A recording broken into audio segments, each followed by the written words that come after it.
Guys, just a quick heads up.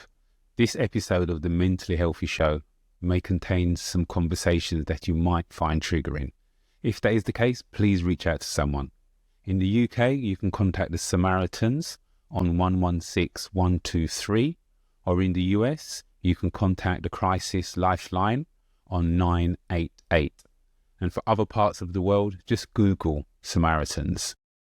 I hope you enjoy this episode, and I'll talk to you soon.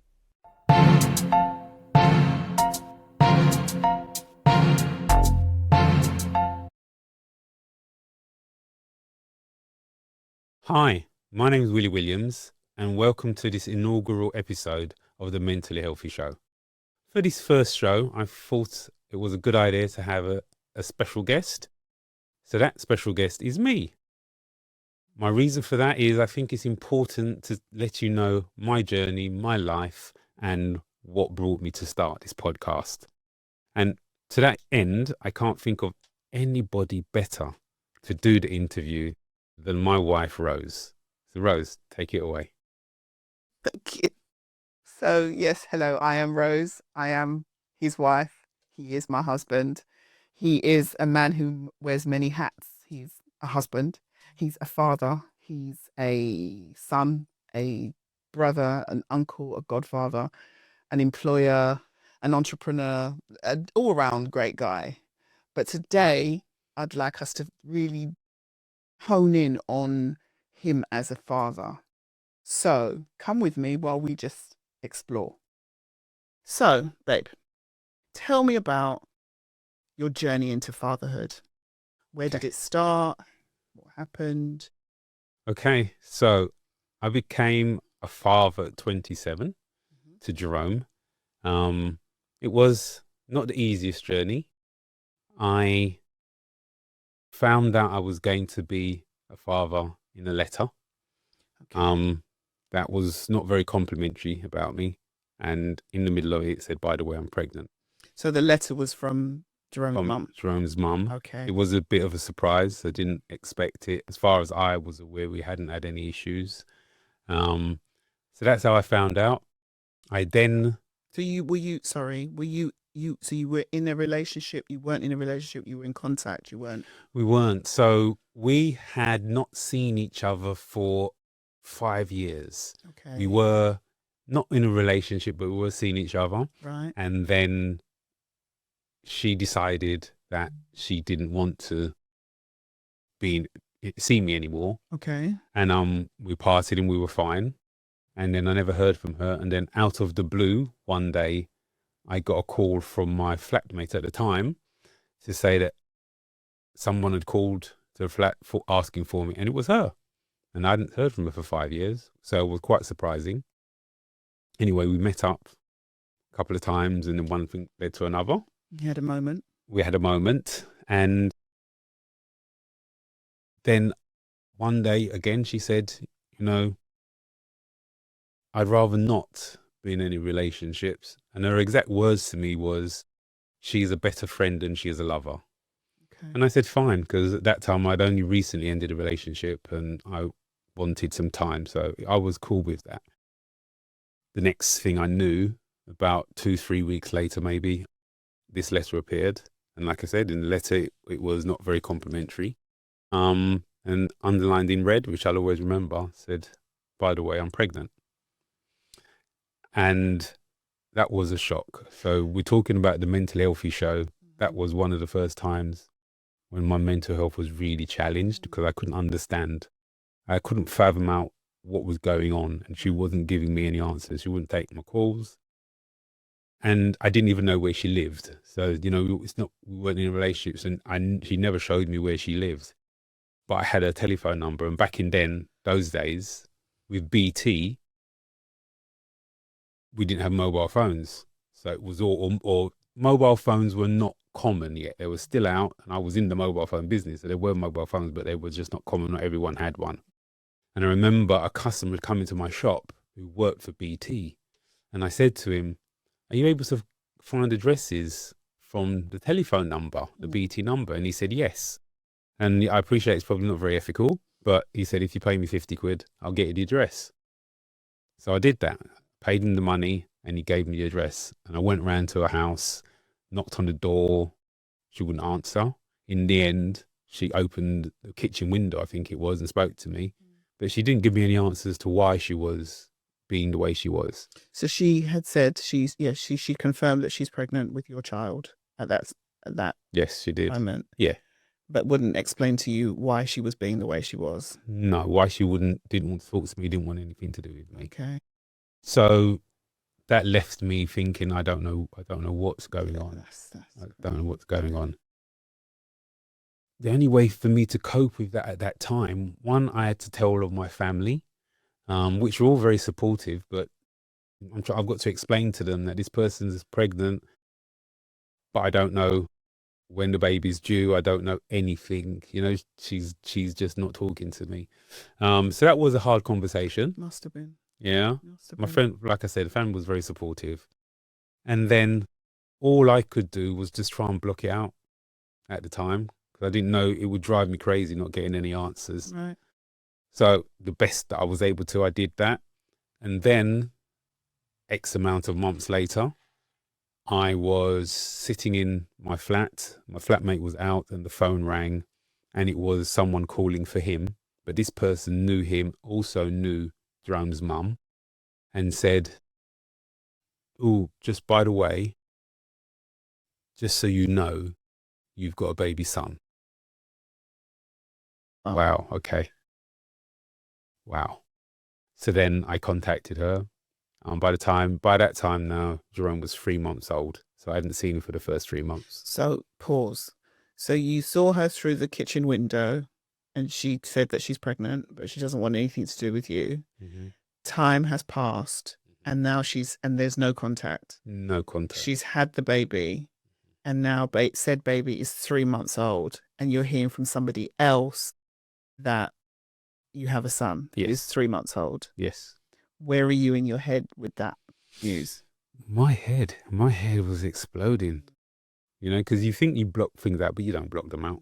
Yeah, the one thing I've learnt through over years, but just with life, is that you think you block them out. You might put something in a box and pack it away, but it's always there. If you haven't dealt with it, it's always there. Right. So right, 3 months old. So I've gone to see him, and I've given her all my contact details and everything, and said, if there's anything you need, let me know. You know, we can work this out. I want to be a father to my child. So then I was seeing him every Wednesday, I think it was at the time. And I took my parents to see him. Then I took his cousins to see him. And then one week I contacted to say, yeah, I'll be there tomorrow, such and such a time. And she said, oh, the CSA have said that you're not cooperating, which back in then the CSA was the Child Support Agency or something. And therefore they've recommended that she stops contact. How old is Jerome at this point? So Jerome is probably about 6 months. Okay, so it's maybe 5 months. Right. So I thought, oh wow, okay, that's crazy. But I know that's not the case, because I have been cooperating. I work for myself, so I've given all the paperwork to my accountant. He's the one that has to fill it out to make sure it's all correct. So then anyway, so now 18 months I didn't see him. And no contact. No contact. And once I managed to pick up the energy, the mental capacity, I got in touch with my solicitor, who then wrote to her to ask for my rights to see him. And she got a solicitor and wrote back and said yes. So we arranged now, when he was 2, for me to see him. And I made sure that I took every present for every birthday and every Christmas that I'd missed when I went to see him. So that was a journey, just going there. So I've got to her place and knocked on the door, really apprehensive, because this is the first time I'm going to see my 2-year-old son. And it seemed like forever I was knocking. It was probably only 5 minutes, but it seemed like half an hour. Eventually she opened the door and said, oh gosh, I've overslept. I said, okay. And Jerome's not with her. He's at her sister's. So I've gone through all of this building up to see him, and he's not there. So we've taken a taxi because I didn't drive that day. We've taken a taxi to go to his aunt's Right. to pick him up. Right. And I remember, I'll never forget sitting in the taxi waiting for him to come out, and he's come out in his little top and with his little nappy on, and he was beautiful, bouncy baby boy, lovely. It was He was a amazing. toddler by now. He is a toddler. He's a 2-year-old toddler He walking is. and babbling and Yeah, doing all that. it was That's quite your amazing. son. So you saw him. You found out she was pregnant, and then you saw him at 3 months for a couple of months, and then we're now 2 years in. 2 years And in. so you're seeing different phases of this son that you actually don't really know and are trying to get to know, desperately Absolutely. trying to get to know. Okay, so we're Absolutely. now 2 years old. So yeah, so then from then I started seeing him every week. And I think probably when he was close to 3, there was one day we were in the car and I'm taking him, can't remember where we were going, and he's sitting in his little child seat in the back of the car. And he made a comment, and I said he couldn't even talk properly, but he said something about his christening. And I thought, christening? And it was all I could do to sort of not crash the car. But I thought, I'll keep calm. So I'm asking him, christening? When was this? And in his little toddler speak, he said, oh, it's not Sunday or something. And I remember, because I'd given her a pager, because pagers were still around then, mobile phones were just coming in. So I paged her, and she called me, and I pulled over, and I got out of the car. And, it was the one and only time when I can think that I was almost swearing, because I turned to her on the phone and I said, does being a bitch come easy to you, or do you have to work at it? And she said, what are you talking about? And I said, are you trying to tell me that you've christened my son without telling me? So I wasn't there. None of my family were there. And her exact words to me were, to be honest, you didn't even cross my mind. And I thought, wow. And it was at that point I thought, you know what? I need to get my parental rights. So I ended up going to court. And at the court, she opposed it. Her barrister was arguing against it. And the judge said, I remember clearly, the judge said to the barrister, I suggest you take your client outside and speak to her, because she can't stop him having his rights. All she can do is just delay things, which is just a waste of time and a waste of money. So anyway, so they went outside for whatever long and came back, and I got my rights.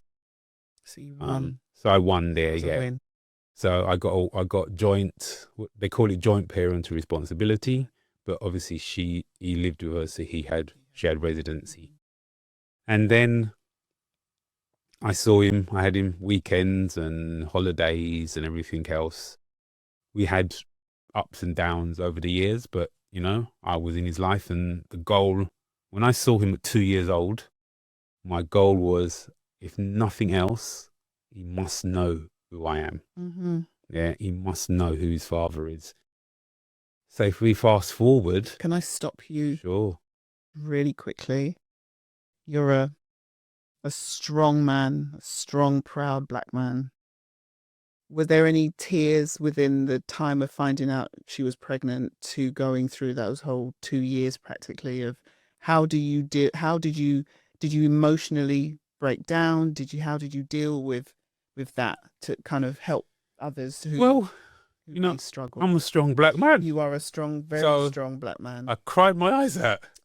And I cried a lot. Yeah. I cried a lot, and I don't mind telling anyone. And that's good for people to hear, that you can say without shame that you cried, because it's a release and it's an honest feeling, and it's frustration, it's anger, and it's all of those things. And it's real. It's real. It is real. I have a saying called innocent time is the hardest time. And what I mean by that is, if you commit a crime and you commit the crime and you get caught and you go to jail, even if you don't tell anyone, when you're lying there at night by yourself, you think, you know what? I did the job. I did the crime, and now I'm getting punishment. Mm-hmm. But when you are innocent, when you know that you're 100% innocent, that same time is the hardest time to do. Every night you lay down, you think, my God, yeah, I didn't deserve this. Yeah. And that's how I felt Right. in this situation. Had I done something, had I known that I'd done something, then, in my quiet moments by myself, even if I didn't tell anybody, I'd think, okay, you know what, I did it. I did something to warrant what I'm receiving now. But when you know you didn't do anything, wasn't mentally, physically, or emotionally abusive, didn't cheat, yeah, even though we weren't in a relationship. Because what I say is, who's ever been in a relationship with someone and you don't even know where they live? Yeah. So for me, that was hard. And when we talk about mental health, my mental health got very challenged. Through that period, I started having panic attacks. And for those people who don't know what a panic attack is, I think it probably manifests differently in different people. But for me, it was just I couldn't keep still. I was twitching. I couldn't drive for a while. I couldn't work properly. I remember being in the office one day and literally just having to get up from my desk and walk out of the office, start walking down the road. There was another time that I couldn't drive home. My business partner lived probably about 45 minutes in the opposite direction from where I live. No, an hour plus. And he had to drive me home because I couldn't drive, and that was really fantastic of him. And then we got within 5 minutes of my house. And again, I couldn't sit still in the car. Right. I remember telling him to stop, let me out, and I had to get out and walk the rest of the way. And he followed me in the car to make sure I got home.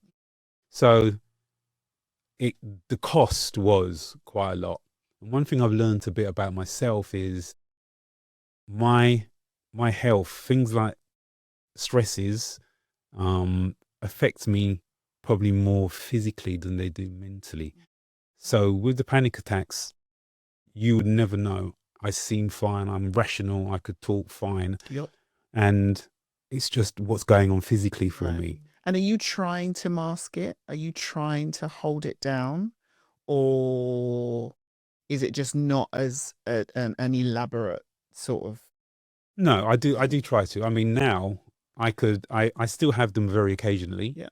But I could have one, and as you know, because I've told you, the only time you've really known that I've had one is if I tell you. Yeah, I think I saw one once and asked them, but then there are times when I think, is that it? Is something happening here?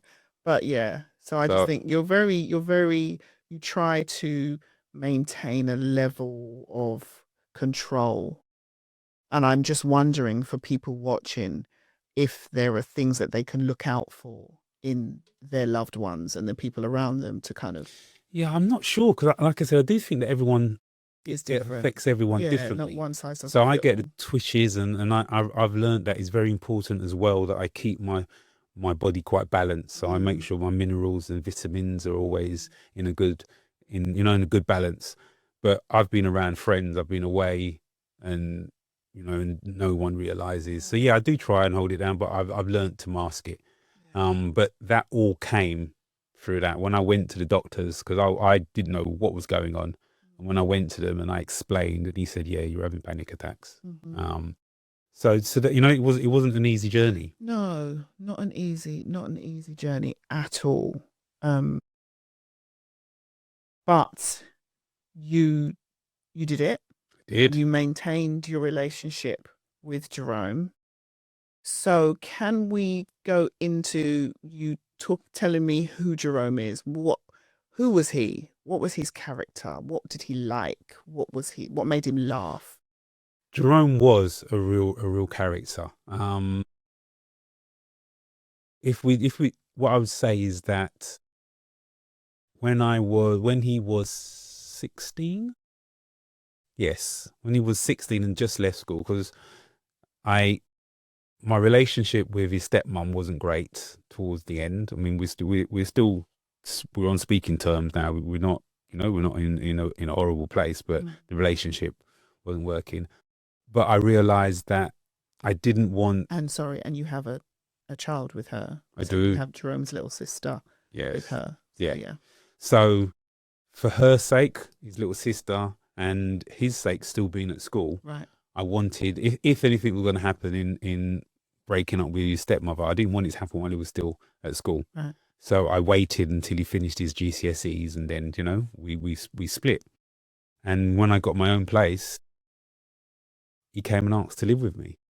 And that was another day when a big black man cried. Yeah, and I'm not gonna mask that. I cried Another win as because well. I've gone from thinking, you know, the best I might achieve is to make sure that he knows who his dad is, to him asking to come and live with me. Yeah, and he was living with his mum the whole time. He lived with his mum the whole time. Mhm. He did. So he came, and that came with its challenges because, you know, Jerome was a character, a very smart guy, and I had always brought them up, all of our kids, I brought them up to be people that will ask questions and not just take what they're told. You know, us coming from a West Indian Caribbean background, we were brought up with the seen but not heard. Yeah. You don't question your parents. Because I said so. And because I said so. Yeah. And I had always taught them that, you know, if I ask you to do something, then I've got a reason. Mm-hmm. And as long as you're polite, you can always ask me what that reason is and I'll tell you. And yet my kids took that to the nth degree. So anytime I asked Jerome to do anything, he would be with his little cousins and I'd tell them to do something. And others would do it. There was only one person that was going to come and ask me, why? Why are we doing this? What's the reason? Drove me insane, but I asked for it, and he did. So he had a very strong personality, very, very lively character. So when he came to live with me, one of the things that he'd done his GCSE, his first year of his A-levels, actually, and he hadn't buckled down, so he got terrible marks, and he wanted to redo them. So I said, fine, I'll support you to redo them, but if you do, you must buckle down. And he did. When he came to me, he really did buckle down. He didn't bring his PlayStation. He just buckled down for that first year. I was really, really impressed. Come the second year, however, he slacked a bit, which then meant he didn't get the grades that he needed to get into the universities of his first choice. So he decided to go to Portsmouth. And you know, that's another journey. That's the next step of the journey. But just to recap, Jerome is a very lovely guy. He was a very lively character. One of the things, you know, that we always spoke about, and I can see you laughing because you know what I'm going to say, when he turned around one day and he said, you know, you should skip more. It's more efficient to skip than it is to walk. And then started skipping. And then started skipping down the road. And he's 6'4". Yeah. So it's like this guy just skipping down the road. Yeah. It's hilarious. Because he's more efficient. Yeah, it's because more efficient. So that, if nothing else, that will give you a little bit of character of what Jerome was like. He loved his little sister. He idolized her. So so, you know, he went off to uni, and I think that's where things changed. Well, I know that's where things changed.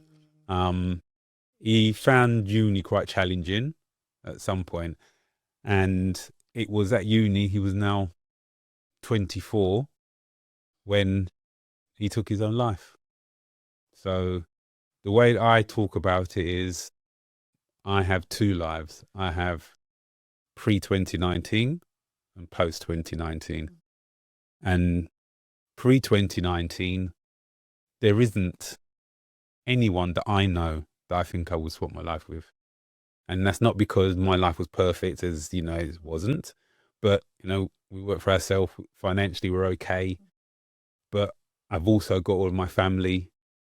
Both my parents, my dad was in his late 90s. Well, both of my parents was in his late 90s. So life was good. I've got friends who may be financially better off than me, but then they don't have the family that I had. And I've got friends who may have the family, but then they don't have the finances. So when I weighed everything up, I wouldn't swap my life with anyone. And then post 2019, I'd swap my life with any of them. So that's how my world changed. Life of two halves. Life of two halves. What I have come to understand, the research that I've done, is that Jerome had what they call a psychotic episode. And there are three main things that contribute to that.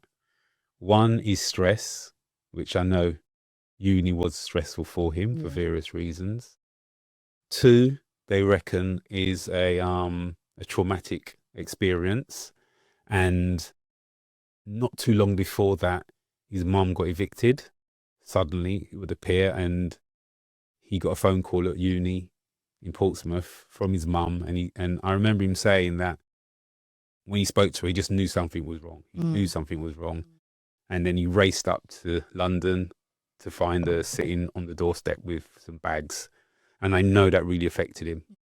And then the third thing they say is the introduction of a foreign substance, and in his case, he started smoking cannabis when he went to uni.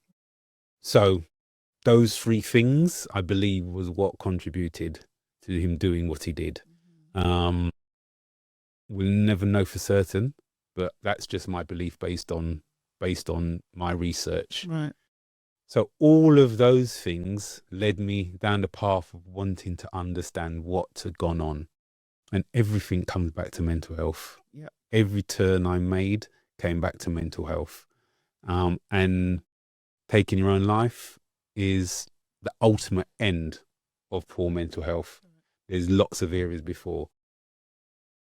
So the idea of this podcast is to have those open conversations, talk to people, let them know that, everybody at some point has some mental health challenge. They're not the only one, and you can come back from it. When I started looking into the statistics, suicide is the biggest killer of everyone under 55.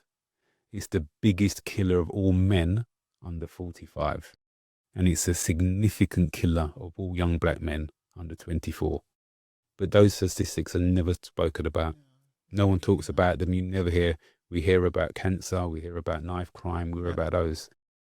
But what I learnt is when I plucked up the courage to tell people my story, almost without exception, everyone had a story of their own.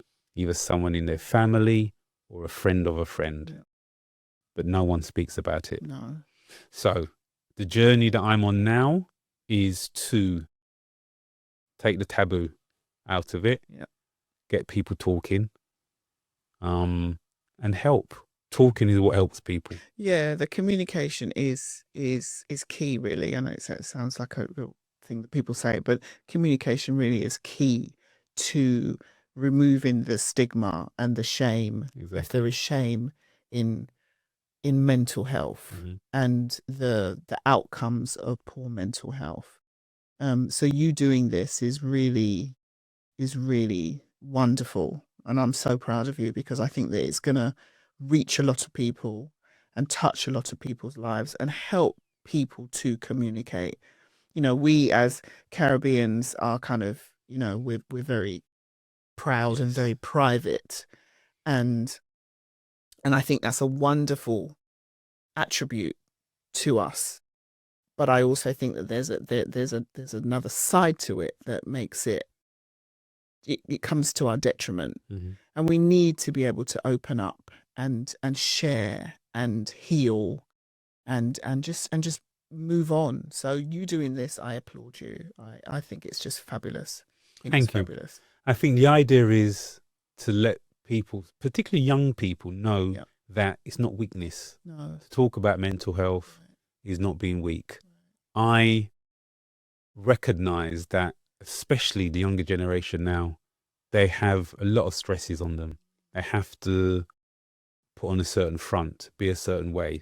There's ways in which they have to behave now that we never did when we were kids, whereas now they have that. And I remember having a conversation with you once when, I can't remember who it was, whether it was one of the kids or someone else, and it was like they were complaining that they've got all these problems and challenges, and I'm thinking, you're a kid, what challenges, what stresses could you have? And I remember you said to me, their stress is real for them. Yeah.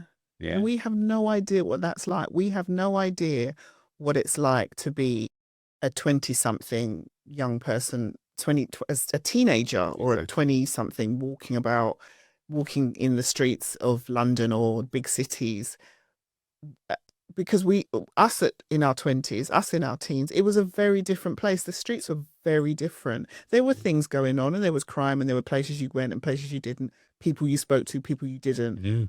But it's very different for them. So whatever they are experiencing is for them to teach us. It's for them to educate us. And that's why the lines of communication need to stay open in order for us to have that dialogue and have that transference of information. Because that's how we're gonna get through this. That's how things are gonna be different. And that's what I believe you're doing with this podcast. Absolutely. I mean, one of the things I also recognize is, when we were young, if a kid was being bullied or anything else, once they come home, close their doors, they had that respite. Yeah, until they went back to school or whatever the following day. Now, kids are getting bullied in their bedroom because of social media and everything. So there's times when, you can't get away from it. You can't get away from it. And the other thing that I also thought about is you were talking about, coming up in a Caribbean house where, you don't talk about this, and you what's the word I was looking for? Very private. Yeah. So that means that you don't have the openness to have a conversation. Right. And when you add on to that the stiff British upper lip, those two things alone mean that for a lot of, especially Black and African kids, talking about their feelings and their mental state is just, they've got no one to talk to. Right. So this platform is here to do that. One of the things that we're also going to be included in the show is a little section I like to call From Suicide to Success. So that part is where I'm going to be inviting people to write in, or if coming and sit down with us as well, and tell their story. So tell their story of, when they have ever had thoughts of suicide, or if they even actually went as far as trying it, but thankfully was not successful. And then they've turned it around now and they're living a successful life. And success for everyone's different. Yeah. Success could be just holding down a job. Yeah. Success could be having a family, or success could be running a multi-million pound business. So I want those stories, because those stories, everyone's story will help someone else. Yeah. So that's the idea of the show. Yeah. And I'm excited. So am I. I think it's phenomenal. I think it's phenomenal that this is happening. I think that what I see you doing is using being the man who was brought up in a West Indian household where our parents saw being open with their children as unnecessary and it's none of their business, to turning it around and using it as a superpower now, and using it as a way of opening dialogue and opening the channels of communication, so that our children, because we talk to them in a much more open way, that they see us and we see them. Absolutely. And that they can relate to us and understand that we are not these robots, or we are not, like our parents say, you think my barn big, that we weren't born this size, who knows it all and gets it all right, that we struggled through the younger years and we still struggle now, and that's okay. And doing this kind of podcasting, it does that. It demonstrates that in a very real form, so that not only our children and our young people around us can see it, but then also the wider circle, the parents that we have around us, can see how they can communicate with their kids, and the wider audience can see how to communicate with their kids, with each other, with their friends, with whoever. That, it's all about communication, and that is and that's where it starts, and that's where you're taking it. Yes. Without absolutely. shame, without embarrassment, without apology. That's where you're taking it, and it's going to be phenomenal, babe. Thank you. So join me and join us on this journey. Thank you for watching the first episode of the Mentally Healthy Show. Thank you for tuning into the latest episode of the Mentally Healthy Show. I hope you enjoyed it. Please like and subscribe and share with others. And until the next episode, have a mentally healthy day. Bye.